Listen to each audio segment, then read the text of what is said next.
Boa noite, irmãos. Abram, por favor, as suas Bíblias na carta de Paulo a Filemon.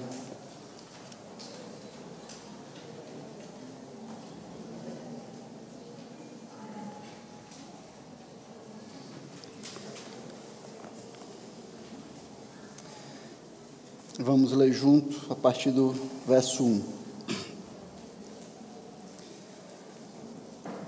Paulo, prisioneiro de Cristo Jesus, e o irmão Timóteo, ao amado Filemon, que é também nosso colaborador, a igreja que se reúne em sua casa, a irmã Áfia e a Arquipo, nosso companheiro de lutas, que a graça e a paz de Deus, nosso Pai, e do Senhor Jesus Cristo estejam com vocês.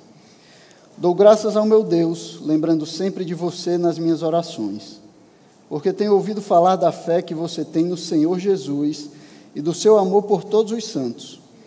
Oro para que a comunhão da sua fé se torne eficaz no pleno conhecimento de todo o bem que há em nós para com Cristo. Pois, irmão, o seu amor me trouxe grande alegria e consolo, visto que o coração dos santos tem sido reanimado por você. Pois bem, ainda que eu sinta plena liberdade em Cristo para ordenar a você o que convém ser feito, prefiro, no entanto, pedir em nome do amor, sendo o que sou, Paulo, o velho, e agora também prisioneiro de Cristo Jesus. Faço um pedido em favor de meu filho Onésimo, que gerei entre algemas. Antes, ele era inútil para você, atualmente, porém, é útil para você e para mim. Eu estou mandando de volta a você, ele, quero dizer, o meu próprio coração. Eu queria conservá-lo comigo, para que ele me servisse em seu lugar nas algemas que carrego por causa do Evangelho.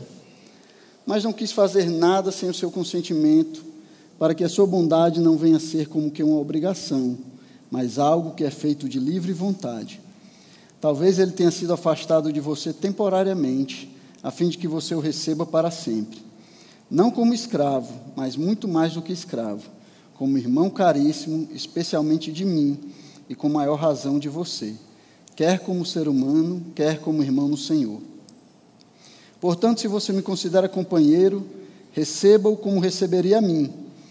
E se ele causou algum dano a você ou lhe deve alguma coisa, ponha tudo na minha conta. Eu, Paulo, de próprio punho escrevo isto. Eu pagarei. É claro que não preciso dizer que você me deve a própria vida. Sim, irmão, que eu receba de você no Senhor este benefício. Reanime o meu coração em Cristo. Certo como estou da sua obediência, eu escrevo a você, sabendo que fará mais do que estou pedindo. E, ao mesmo tempo, prepara-me também pousada, pois espero que, por meio das orações de vocês, eu lhe seja restituído. Epáfras, prisioneiro comigo em Cristo Jesus, Marcos, Aristarcos, Demas e Lucas, meus colaboradores, mandam saudações a você. A graça do Senhor Jesus Cristo esteja com o espírito de todos vocês. Vamos fazer uma oração pedindo a bênção de Deus sobre as nossas vidas. Senhor Deus, Pai Santo, nós estamos aqui diante da Tua palavra, Pai. Queremos clamar a Tua bênção sobre as nossas vidas, pedir que o Senhor prepare os nossos corações e mentes, Pai, para recebermos a Tua palavra, para compreendermos o ensinamento da Tua palavra, Senhor, e vivermos de acordo com esse ensinamento, Pai. Que as nossas vidas possam ser impactadas, Pai, de maneira que até aqueles que estão ao nosso redor também possam ver, Senhor, a transformação nos nossos corações. Ajuda-nos a viver conforme o Teu Evangelho, Pai. Não só hoje, não só aqui, mas durante toda a semana, onde nós estivermos, em casa, nos nossos trabalhos, nas nossas escolas, que o Senhor possa ser glorificado nas nossas vidas. Esse é o desejo dos nossos corações. É o que nós te pedimos no nome do Teu Filho Jesus Cristo. Amém. Bem, irmãos, então, se Deus nos der graça, hoje nós vamos terminar o estudo a respeito de perdão na carta de Filemon. Então, nós já falamos sobre o caráter de alguém que perdoa, as características que o Espírito Santo gera no coração daquele que ele prepara para estar disposto a perdoar. Nós falamos também a respeito daquilo que nós que deve conter o nosso perdão, né? Como nós devemos perdoar uns aos outros, como nós devemos perdoar aqueles que vêm até nós arrependidos, nos pedindo perdão. E hoje eu queria falar um pouco com os irmãos sobre as motivações do perdão. Por que nós devemos perdoar? Qual a motivação para nós perdoarmos? E aí eu queria iniciar lendo uma outra carta. Essa carta é a carta de Plínio, o jovem, ao seu amigo Sabiniano. E diz assim: você me disse que ficou aborrecido com aquele seu liberto. Agora ele veio me ver e se jogou aos meus pés e agarrou-se a mim, como se eu fosse você. Ele chorou muito e me implorou muito, mas também guardou silêncio sobre muitas coisas. Resumindo, ele me fez acreditar que estava genuinamente arrependido. Creio que ele é um homem mudado, pois percebeu que errou. Sim, sei que você está irado e que tem razão para tal, mas a misericórdia é ainda mais louvável quando a ira é justificada. Você já o amou antes, espero que o ame novamente. Para o momento, basta se deixar aplacar. Você pode irar-se de novo se ele merecer, e terá ainda mais motivos se agora aplacar a sua ira. Ele é jovem, está em prantos, e você tem um coração gentil. Leve isso em consideração. Não torture nem a ele, nem a você mesmo, porque a ira é sempre uma tortura para um coração brando como o seu. Receio que possa soar como pressão, e não simplesmente como um pedido, ao fazer das preces dele as minhas, mas ainda assim o farei. Ainda mais porque tive uma conversa severa com ele, avisando-o de que não farei mais tal pedido. Disse isso porque ele precisava de um bom susto. E disse isso a ele, mas não digo a você, pois é bem possível que terei que fazer outro pedido no futuro, sabendo que será concedido. Sempre supondo que para mim é apropriado pedir, e para você é apropriado conceder. Então essa é uma carta famosa, uma carta da primeira década do segundo século, foi escrita por Plínio, o jovem, ao seu amigo Sabiniano, a respeito de um homem liberto por quem Plínio estava intercedendo junto ao seu amigo. Esse homem ele foi ao encontro de Plínio depois de ter ofendido o seu senhor. E com medo do castigo, ele pediu a Plínio que intercedesse por ele junto ao seu mestre, junto a Sabiniano, seu patrão. E essa carta é semelhante à carta de Paulo a Filemão, vocês devem ter percebido isso. Mas, ao mesmo tempo, ela é muito diferente. Nessa carta nós podemos ver, comparando essa carta com a carta de Filemão, nós podemos ver a diferença do perdão que o Senhor espera de nós e o perdão que o mundo espera. Tem muitas coisas que nós podemos ver, tem muitas diferenças que nós podemos citar. A primeira delas é que o jovem, que não é nomeado aqui, mas esse jovem liberto, ele não era um escravo. Ele era um liberto, né? Ou seja, um ex-escravo, alguém que tinha alcançado a liberdade. E aí a gente já começa a ver alguns problemas que aquela sociedade tinha com a questão de escravidão e liberdade naquela época, né? Se o escravo conquistasse a liberdade, ou porque ele recebeu do seu senhor, ou porque ele conseguiu comprar, o que ele ia fazer depois? O que ele tinha para fazer? Nada. Ele não conseguia fazer nada. Ele acabava tendo que viver dependente do seu antigo senhor, né, como parece ser o caso desse jovem aqui de quem Plínio fala.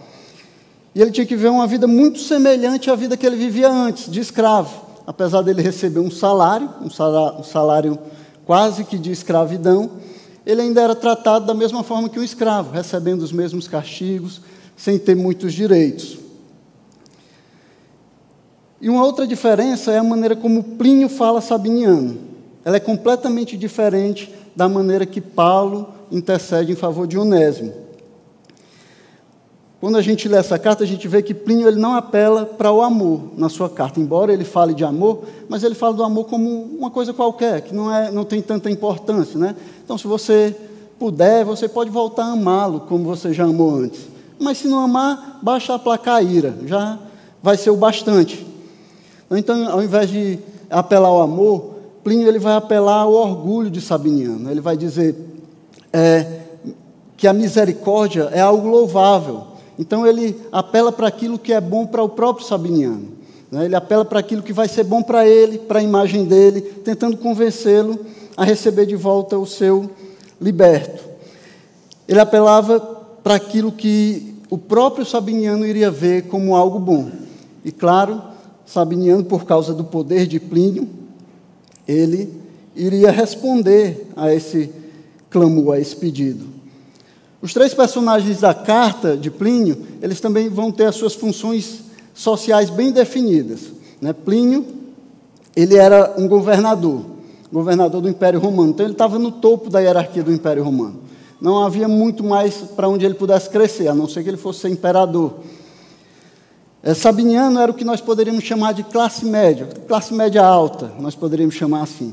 Era aquele homem rico, que tinha dinheiro, tinha posses, vivia uma boa vida, tinha escravos ao seu serviço. Era um homem que não tinha necessidades. E o jovem, esse jovem liberto, ele estava na base, né? Ele era o nível mais baixo da sociedade. Talvez, pior do que ele, só estivessem os escravos, que não eram de fato... que eram de fato escravos, né? E não apenas como ele aqui, que talvez fosse liberto de direito, mas de fato acabava vivendo como um escravo.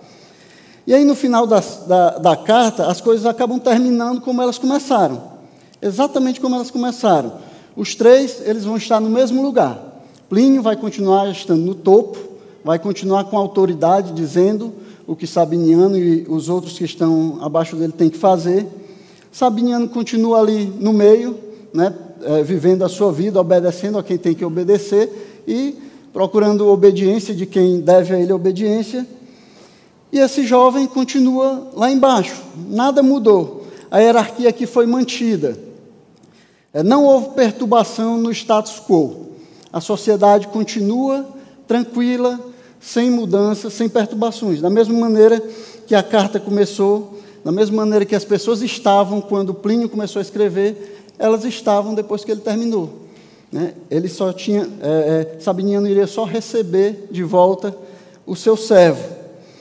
O argumento de Paulo, quando nós olhamos para a carta de Filemon, é muito diferente.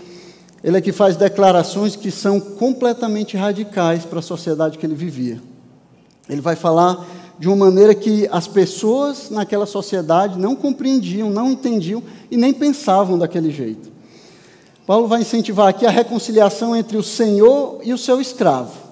Mas ele vai fazer isso baseado no novo relacionamento que eles tinham como cristãos. Onésimo agora não é mais só um escravo, ele agora é um cristão, assim como Filemon. E é baseado nisso que Filemon deveria perdoar Onésimo.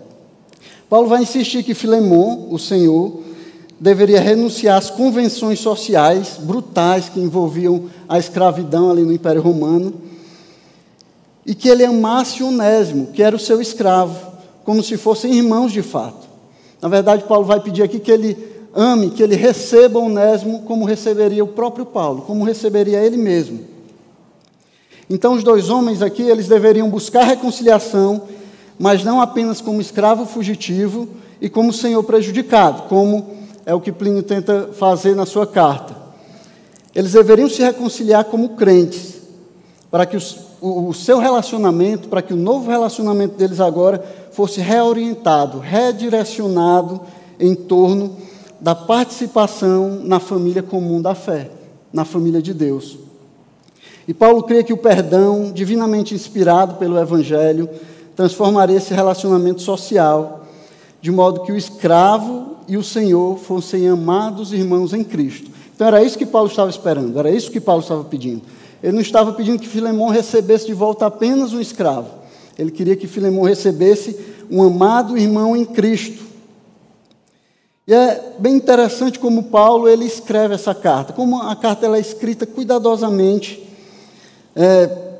de maneira que Paulo ele fica no meio, ele serve como um ponte entre Onésimo e Filemon. Né? Então Paulo vai escrever essa carta primeiro falando do seu relacionamento com Onésimo. Né? Ele vai dizer que Onésimo era seu filho, filho que ele tinha gerado entre algemas, era alguém que ele esperava trabalhar junto com ele no Evangelho. E também fala do relacionamento dele com Filemon.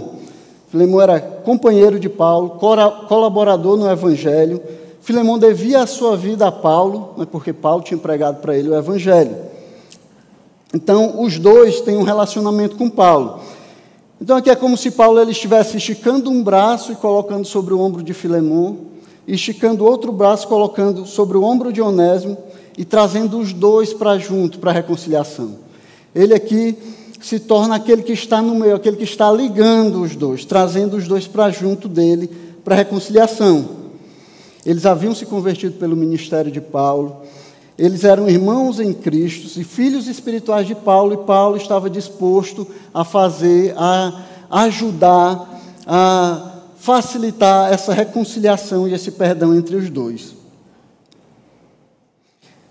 Então, por causa de todas essas coisas, Paulo pensava e pedia para eles que a reconciliação através do perdão fosse o caminho natural que eles seguissem, que Filemão recebesse, de fato, o seu filho Onésimo, o seu filho na fé Onésimo. E Paulo estava disposto a ser o mediador, ele estava disposto a ser aqui o ponto de intercessão entre os dois, estava disposto a juntar os dois para que houvesse essa reconciliação. E aí, quando Paulo escreve essa carta pedindo que Filemão receba Onésimo, ele vai fazer de maneira que Onésimo ele não podia usar essa carta como arma contra o seu senhor. Ele não podia, com essa carta na mão, chegar de peito estufado lá em Colossos e dizer assim: eu tenho aqui uma carta de Paulo dizendo que você deve me libertar. Então, nós estamos quites e tchau para você, nunca mais eu quero te ver. Onésimo não podia dizer isso por aquilo que Paulo escreveu. A carta não dá ensejo para que isso aconteça. Onésimo, na verdade, ele deveria retornar para o seu senhor e provavelmente, apesar de não ter escrito aqui na carta, ele deveria pedir perdão. Ele deveria orar, confiar, ter esperança de que as coisas iam ficar bem, mas ele não tinha garantia nenhuma de que seria liberto. Paulo não pediu na carta que Filemão libertasse Onésimo. E, ao mesmo tempo, quando ele faz esse pedido a Filemão, ele também vai ensinar ele a respeito do perdão, vai dar instruções de como Filemão deveria perdoar Onésimo, o que ele deveria fazer, o que deveria conter esse perdão. E além desses elementos que deveriam existir no perdão, Paulo também vai dar motivos para que Filemão possa perdoar Onésimo como amado irmão no Senhor. Paulo ele está dando aqui um sinal que ele espera humildade, confiança e reconciliação, tanto da parte de Filemão quanto da parte de Onésimo. Os dois deveriam estar dispostos a fazer todas essas coisas. Então ele vai colocar diante de Filemão os motivos pelos quais ele deveria perdoar Onésimo, o seu escravo fugitivo, o seu escravo inútil, mas que agora voltava como amado irmão no Senhor. E aí nós vamos ver aqui 3 motivos pelos quais nós devemos perdoar. Vamos ver por quê, qual a motivação para o nosso perdão. Então, por que nós devemos perdoar?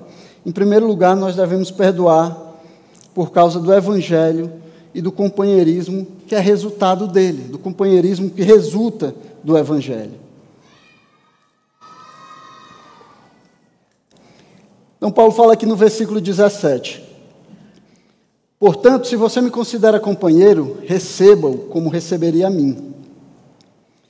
Então, Paulo começou escrevendo essa carta dizendo que Filemão era o seu colaborador, era companheiro de trabalho dele, era aquele que estava junto com Paulo na missão de pregar o Evangelho.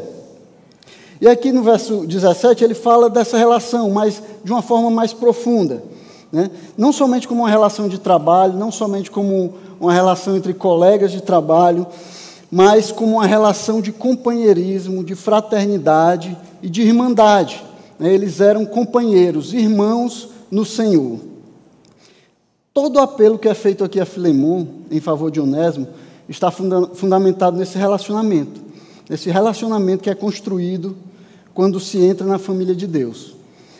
Tudo que Paulo vai pedir aqui para Filemão fazer por Onésimo é baseado nesse companheirismo, nesse relacionamento novo que surgiu a partir de que Onésimo, Filemon e o próprio Paulo estão fazendo parte dessa família, a família que foi formada por Deus. O pedido de Paulo está embasado no companheirismo que existia, primeiro entre Filemon e ele, e depois o que deveria passar a existir entre Filemon e Onésimo, agora que Onésimo também aceitou a Cristo, agora que Onésimo também é parte da família de Deus, parte da família da fé.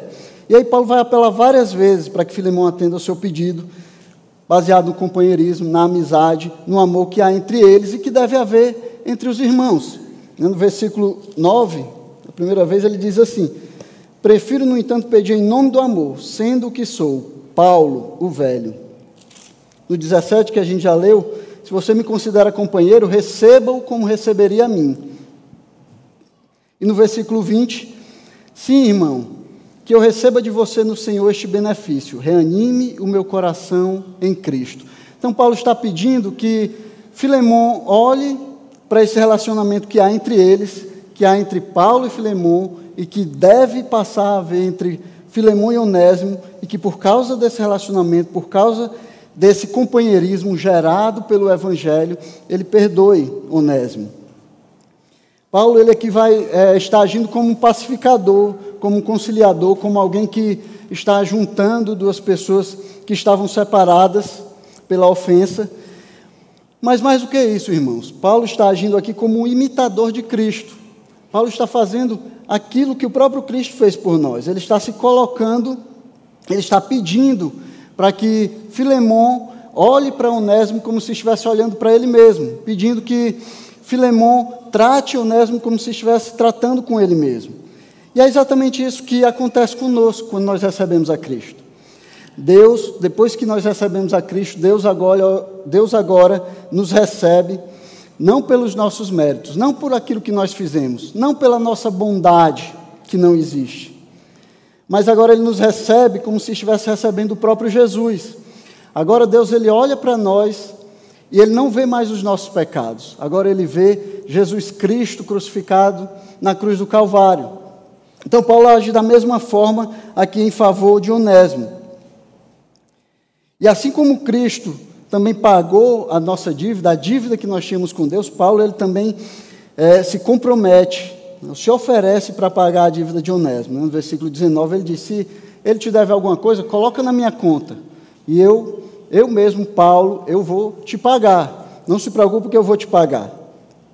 Então Paulo, ele está se colocando como aquele que vai compensar a dívida que Onésimo fez com Filemon. Irmãos, imagine se cada um de nós seguisse o exemplo de Paulo na igreja. Imagine se nós vivêssemos como Paulo vive, assim, seguindo o exemplo de Cristo. Nós teríamos muito menos conflitos, muito menos relacionamentos quebrados, muito menos irmãos que não têm comunhão uns com os outros. Nós teríamos muito menos problemas para resolver, muitos menos problemas de relacionamentos para resolver, se nós nos dispuséssemos a sermos pacificadores, nos dispuséssemos a reconciliar os irmãos, se nós estivéssemos dispostos a perdoar aqueles que vêm a nós pedindo perdão. O problema é que, muitas vezes, infelizmente, nós, ao invés de agirmos como aqueles que reconciliam os irmãos, que servem como pacificadores, nós agimos como aqueles que promovem a briga, né? Aqueles que torcem para que as brigas comecem, né? Aqueles que levam a conversa daqui para lá, aquele que leva a fofoca e vai causando aquele fermento na igreja e vai fazendo os irmãos brigar. Mas o que Paulo está fazendo aqui, o que nós deveríamos fazer, o que nós deveríamos estar dispostos a fazer, é nos sacrificar pelos irmãos. É estar dispostos a pagar a dívida dos irmãos, a nos colocar à disposição para pagar aquilo que os irmãos estão devendo. Em favor da comunhão, nós deveríamos estar dispostos a não levar em conta o débito que os irmãos têm conosco. Quando Paulo vai falar com a igreja de Corinto, na sua primeira carta de Corinto, capítulo 6, ele fala de um problema que estava havendo lá na igreja de Corinto. Os irmãos estavam com demandas uns com os outros, e aí estavam colocando na justiça, né? Levando essas demandas para tribunais pagãos. E aí Paulo vai dizer para eles: olha, o só haver demanda entre vós, o só haver disputa entre vós, o só haver essas contendas entre vós, isso já é completa derrota. Só de haver essas coisas entre vós, vocês já deveriam se sentir como completamente derrotados. Ele diz: mas é pior do que isso, vocês não são os injustiçados, vocês são os que fazem a injustiça. E aí ele diz o que seria preferível a isso. O que seria preferível do que levar os irmãos e cobrar o seu direito deles em um tribunal? Ele diz: era melhor que vocês sofressem o dano, era melhor que vocês sofressem a injustiça. Mas não, vocês é quem estão praticando a injustiça. Então, irmãos, a vida em comunhão, a vida em comunidade, requer de nós que nós estejamos dispostos a nos sacrificar. Requer de nós que nós estejamos dispostos a deixar de lado as dívidas que os irmãos têm conosco. Requer de nós que nós estejamos agindo como pacificadores. E nós façamos como Paulo, coloquemos a mão nos ombros dos irmãos que estão brigando entre si e juntemos eles e façamos a reconciliação. Assim como Cristo nos reconciliou com Deus, nós também devemos reconciliar os irmãos. Então, o Evangelho deveria criar um companheirismo tal entre aqueles que participam da família da fé, que o perdão deveria ser algo comum entre eles. Deveria ser a primeira opção, deveria ser aquilo que nós estamos pensando quando nós pensamos em resolução de conflitos. Quando você está pensando sobre como nós vamos resolver esse problema, a primeira coisa que você deveria pensar é: eu tenho que perdoar o irmão. Eu tenho que perdoá-lo, eu tenho que restabelecer o meu relacionamento com ele, eu tenho que me reconciliar com ele. Então, Paulo pede a Filemon que receba Onésimo como se estivesse recebendo a ele mesmo. E aqui o que Paulo está dizendo é que a conversão de Onésimo ao cristianismo, a conversão de Onésimo a Cristo, deveria alterar, e alterar radicalmente, o lugar, a posição, aquilo que Onésimo era na casa de Filemon. Então, Filemon ele não deveria olhar mais para Onésimo da mesma forma. Ele não deveria ver Onésimo apenas como um escravo. Agora ele era algo mais. Ele não deveria receber Onésimo apenas como escravo, mas acima de um escravo, ele era agora um irmão amado no Senhor. Era assim que Filemon deveria receber o seu antigo escravo Onésimo. Era assim que ele deveria estar disposto. Ele deveria perdoar Onésimo de maneira que ele não seria visto mais apenas como um escravo, mas ele seria agora um irmão no Senhor, parte da família de Deus.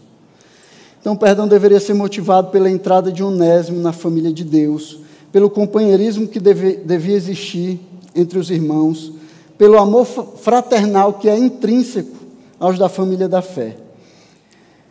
E também, além disso, Filemon deveria pensar em algo a mais. Ele deveria perdoar Onésimo por causa da obra que todos os crentes estão envolvidos. A missão que foi dada a todos os crentes.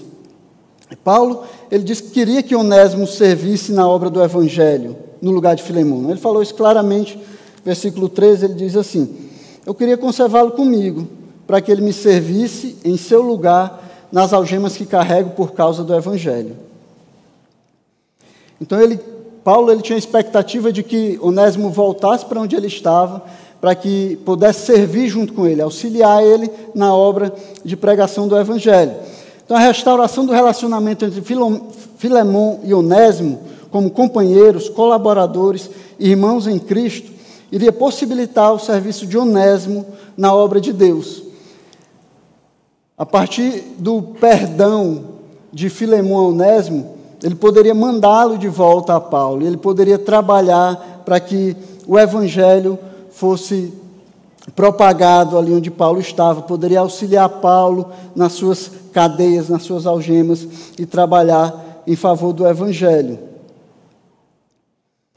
Isso só seria possível se Filemon estivesse disposto a perdoar Onésimo. Então, o testemunho de Cristo, irmãos, e o avanço do reino deveriam ser motivo suficiente para nós para nos tornar pessoas dispostas a perdoar. Pensar que, através do nosso perdão, o Evangelho, o reino pode ser expandido e que, o contrário disso, por causa da nossa falta de perdão, isso pode atrapalhar a expansão do reino, pode atrapalhar que o Evangelho cresça, que as pessoas conheçam a Cristo. Nas divisões, as brigas, os partidarismos na igreja fazem mal à unidade do corpo, fazem mal à comunhão dos irmãos e, consequentemente, o serviço em favor do reino é afetado. O serviço em favor do Evangelho é afetado quando há brigas, quando há dissensões, né? Porque em vez de estar ali 10 trabalhando em prol de um mesmo objetivo, aí vão ter 5 trabalhando em prol de um objetivo, 5 trabalhando em prol de outro, e às vezes objetivos contrários, e às vezes disputando para ver quem faz mais, quem faz melhor, quem é mais reconhecido. Então, manter a comunhão, a unidade, o companheirismo que faz o reino seguir adiante, deve nos motivar a perdoar os irmãos que nos ofendem. Saber que o nosso perdão, que a unidade do corpo, que o companheirismo, que a comunhão faz o reino avançar, faz o Evangelho seguir em frente, deve ser motivo suficiente para nos tornar pessoas dispostas a perdoar. Dispostas a perdoar aqueles que nos pedem perdão, aqueles que vêm até nós arrependidos. Em segundo lugar, porque nós devemos perdoar? Porque eu reconheço que eu tenho uma dívida impagável. Nos versículos 18 e 19, Paulo vai falar da dívida que Onésimo tinha com Filemon e da dívida que Filemon tinha com Paulo. Então, Paulo vai chamar a atenção de Filemon para a sua própria necessidade de perdão e para a dívida que ele mesmo havia contraído. E ele fazia isso esperando que Filemon pudesse olhar para a dívida de Onésimo com empatia, para que ele pudesse ver que ele também tinha uma dívida, que ele tinha uma dívida de gratidão com Paulo e por isso ele também podia perdoar aqueles que deviam a ele, né? E é claro que quando Paulo ele está falando aqui a respeito da dívida de Onésimo, ele tem em mente o perdão dos pecados de Filemon, né? Ele tem em mente a dívida eterna que Filemon tinha com Deus. Ele tinha em mente os perdões dos pecados de Filemon, né? Que tinham sido perdoados pela cruz de Cristo. Mas não é exatamente disso que ele está falando. Apesar disso fazer parte da teologia de Paulo, apesar disso fazer parte do pensamento de Paulo. Paulo ele está falando aqui de algo mais pessoal. Ele está falando do débito de Filemon com ele, porque Paulo havia pregado o evangelho para Filemon. E por causa disso ele havia conduzido Filemon a Cristo. Então, Filemon estava caminhando para a morte, ele estava caminhando para o abismo. E Paulo, ao pregar o evangelho, livrou a vida de Filemon, desviou o caminho dele da morte e trouxe ele para a luz. E por causa disso, Filemon deveria se sentir em débito com Paulo. Filemon tinha uma dívida de gratidão com Paulo. Então, Paulo está pedindo que Filemon ele compare a dívida de Onésimo, a dívida que Onésimo tem com ele, com a dívida que ele mesmo tem com Paulo. E quando elas colocadas uma diante da outra, a dívida de Onésimo se torna irrisória, se torna pequena. Nem todos os bens de Filemon poderiam pagar pela sua salvação, né?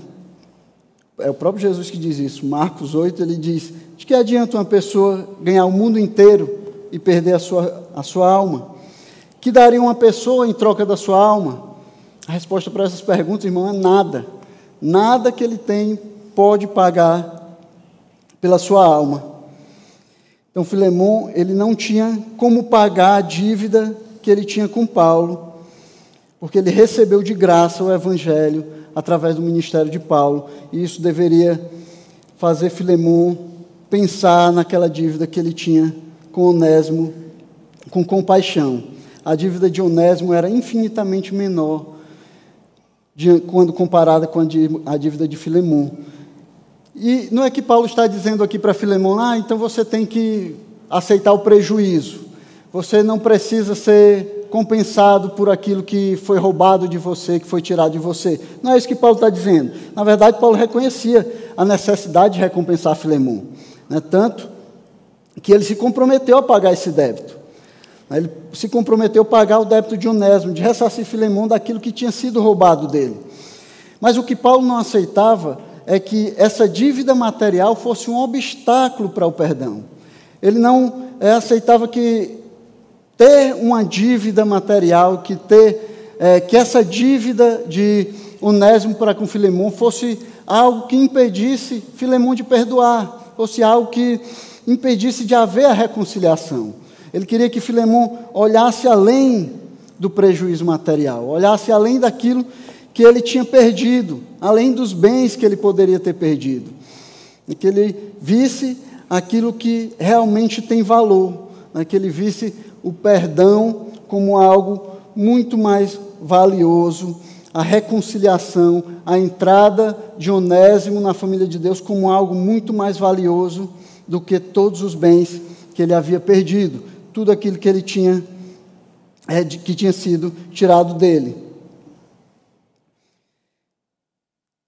Irmãos, isso é uma lição que nós temos que aprender, é uma lição que nós temos, é algo que nós temos que pensar, que deve estar sempre nas nossas mentes. A gravidade da ofensa, irmãos, e o tamanho da dívida que alguém tem comigo, não deve ser nunca um obstáculo para que nós possamos oferecer perdão, para que nós estejamos dispostos a perdoar alguém. Nós não devemos colocar o problema que foi causado, a gravidade do que foi feito contra nós, do crime que foi feito contra nós, da ofensa que foi feita contra nós, como um obstáculo, como aquilo que nos impede de perdoar. Não é assim que a Bíblia nos ensina. Porque, embora todos nós precisemos perdoar alguém em algum momento das nossas vidas, todos nós também precisaremos ser perdoados. Em algum momento, todos nós precisaremos pedir perdão. E isso deve nos deixar dispostos, deve nos deixar prontos a perdoar aqueles que se arrependem e vêm a nós pedindo perdão. A realidade, então, de que nós precisamos de perdão deveria nos deixar continuamente dispostos a perdoar. Nós deveríamos ser solidários com aqueles que nos pedem perdão, porque em algum momento também precisaremos pedir. Em algum momento nós também precisaremos ser perdoados. E nós deveríamos ser solidários para com aqueles que estão nos pedindo perdão, aqueles que precisam ser perdoados por nós. Como cidadãos do reino dos céus, como cidadão do reino de Deus, nós deveríamos agir como tais. Deveríamos agir debaixo dos princípios do reino dos céus. E não como o servo mau de Mateus 18. Mas se você voltar um pouco aí, Mateus 18, o versículo 23, Jesus vai contar uma parábola para ilustrar sobre como deveria funcionar o perdão para aqueles que são chamados para estar no reino dos céus. É uma parábola que nos ensina a respeito do perdão, a respeito da dívida que nós temos e como essa dívida deve nos tornar pessoas dispostas a perdoar também.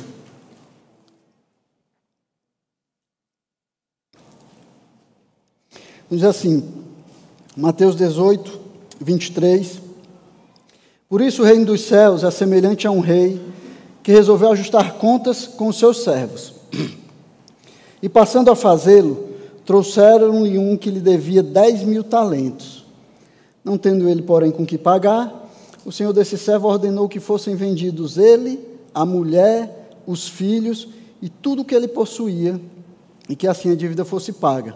Então a dívida dele era tão grande que vendendo tudo, ele, a família, tudo que ele tinha ainda não seria suficiente para pagar.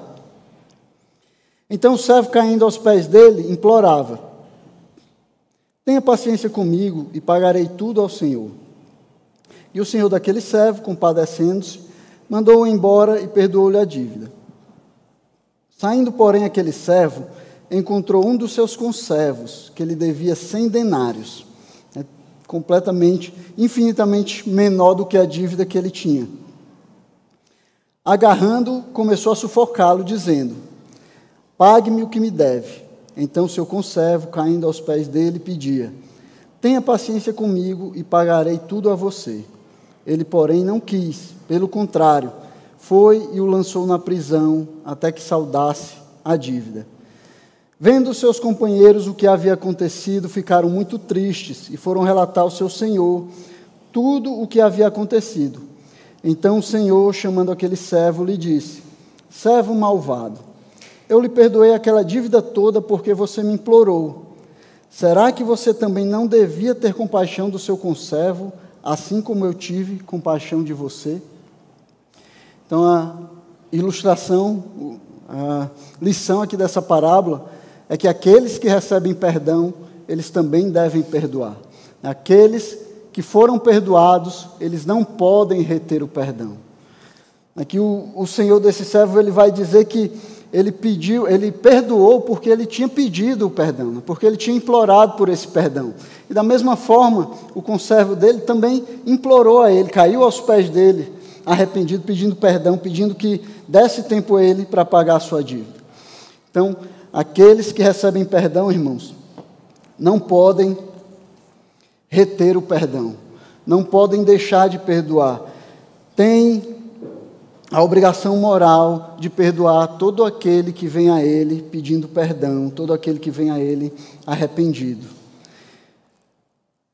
Então, nós que devemos tanto a tantas pessoas, deveríamos ser rápidos em perdoar, deveríamos estar dispostos a perdoar, deveríamos sempre nos colocar como aqueles que perdoam, aqueles que nos devem, aqueles que nos ofenderam, aqueles que cometeram males contra nós. Nós que recebemos perdão, não temos o direito de retermos o perdão. Em terceiro lugar, a terceira motivação porque nós devemos perdoar é porque Deus, Ele nos concede a graça de fazer o bem, né? Ele nos concede a graça de sermos uma bênção na vida das pessoas.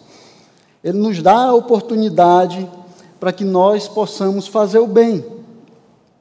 Aqui, então, nos versículos 20 e 21, Paulo vai terminar dizendo para Filemão: sim, irmão, que eu receba de você no Senhor este benefício. Reanime o meu coração em Cristo.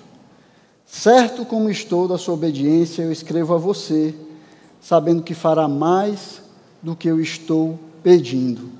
Então, Paulo pede que Filemão faça aquele benefício a ele. Pede que Filemão aproveite a oportunidade de ser uma bênção, tanto na vida de Onésimo, quanto na vida dele.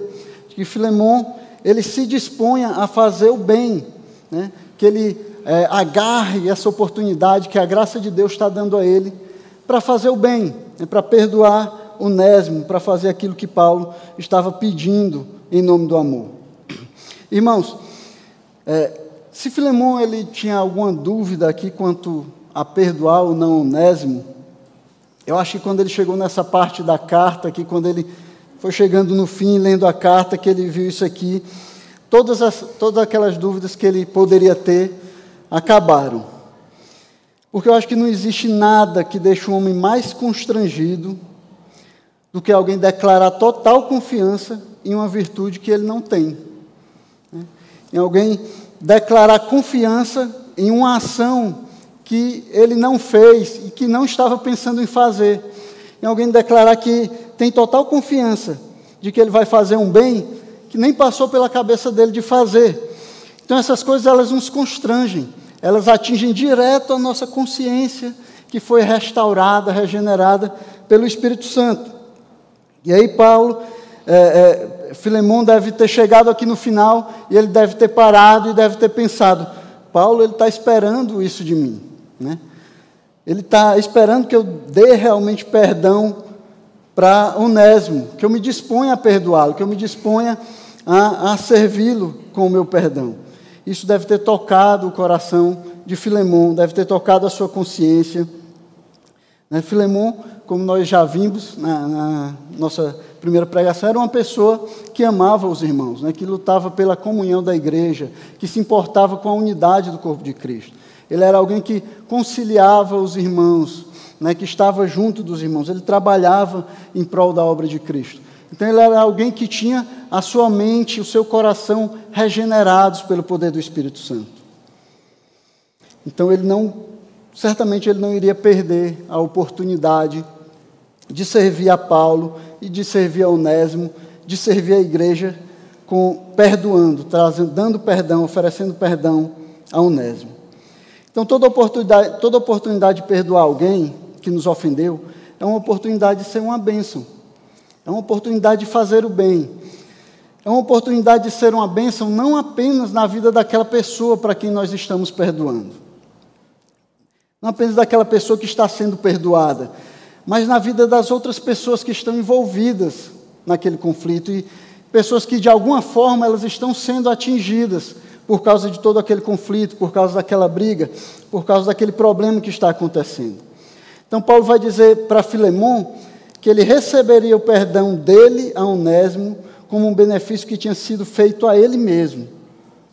Que a restauração do relacionamento deles reanimaria o seu coração em Cristo. Né? Paulo diz, irmão, que eu receba de você no Senhor este benefício. Paulo estava recebendo de Filemon o perdão dele, a disposição dele de perdoar a Onésimo como um benefício que estava sendo feito a ele mesmo. A comunhão e a unidade da igreja também seriam beneficiadas, irmãos. Paulo começou falando sobre isso, começou falando sobre como Onésimo ele alegrava os irmãos, como ele cuidava dos irmãos, como o coração dos irmãos era cuidado pelo exemplo de Filemon. Né?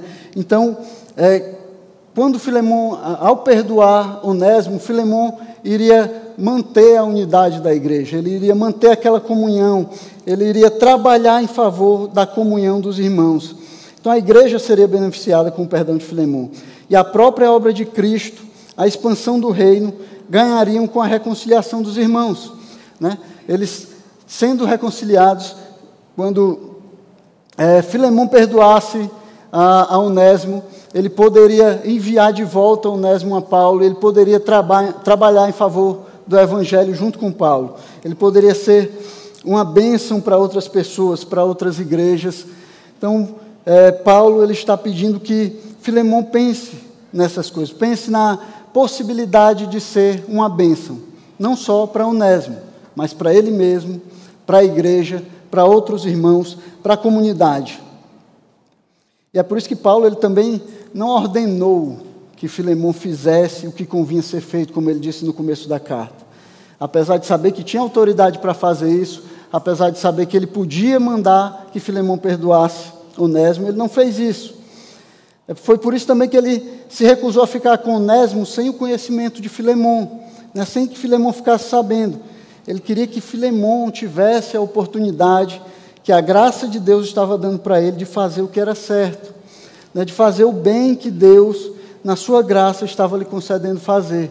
Ele queria que Filemon pudesse agir da forma que Deus esperava que ele agisse, que ele pudesse fazer o bem para a vida de Onésimo, para a vida de Paulo, que ele pudesse fazer o bem na vida da igreja.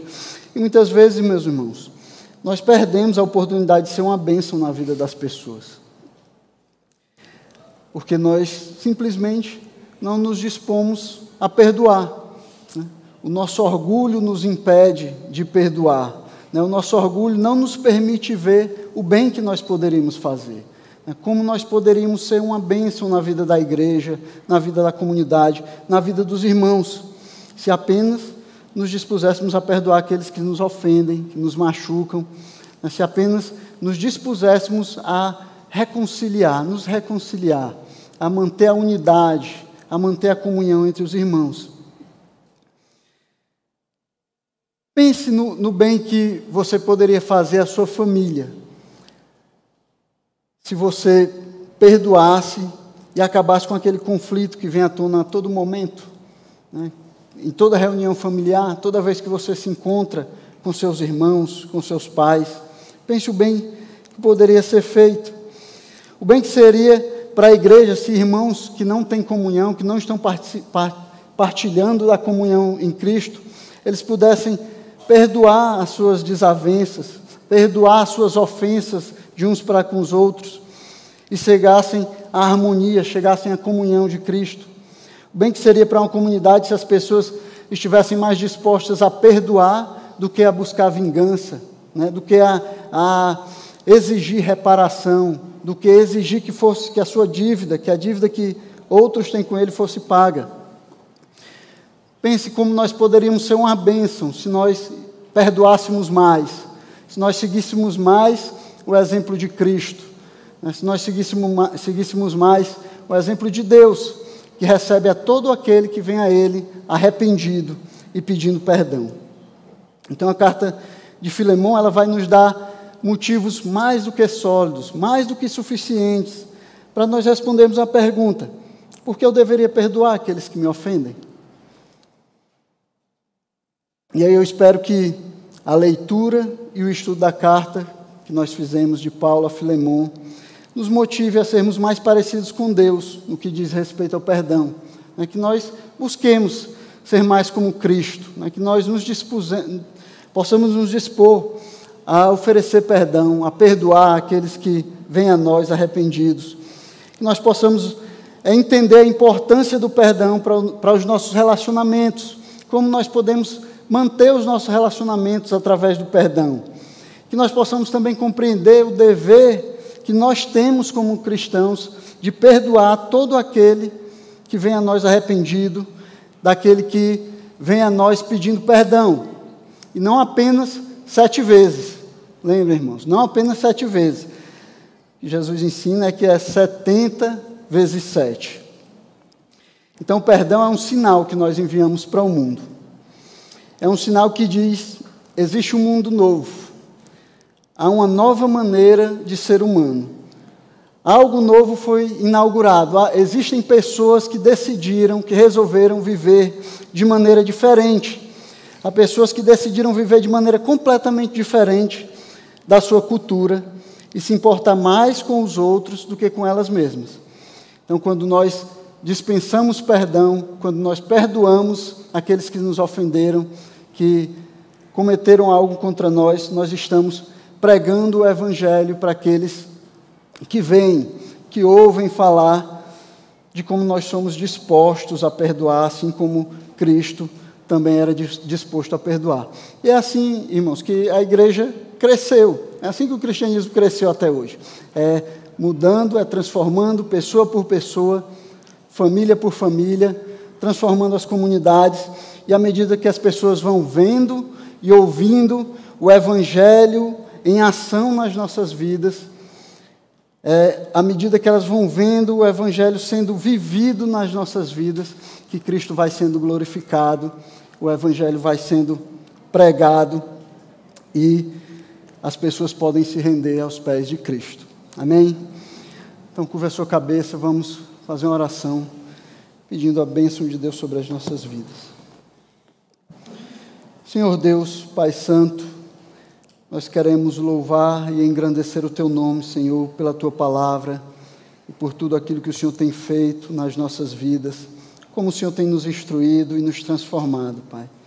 Ajuda-nos, Senhor, a sermos cada dia mais parecidos com o Teu Filho Jesus Cristo, a vivermos cada dia em conformidade com a Tua palavra, Pai. Senhor, nos dá um coração disposto a perdoar aqueles que nos ofendem. Pai, nos dá um coração disposto a ser um pacificador, Senhor, a levar os irmãos à reconciliação, Pai. Que o Teu nome possa ser glorificado através das nossas vidas, à medida que as pessoas veem o Evangelho sendo pregado e sendo vivido nas nossas vidas, Pai. Que nós possamos ser verdadeiros discípulos Teus, Senhor, que a Tua palavra possa transformar toda a nossa vida, Senhor, não só esse momento aqui, não só nesse momento aqui, Pai, mas em toda hora, em todo lugar, a todo momento, Pai, nós possamos viver de acordo com a Tua palavra. Para a glória, honra e louvor do Teu nome, nós te pedimos e com fé nós te agradecemos, em nome do Teu Filho Jesus Cristo. Amém.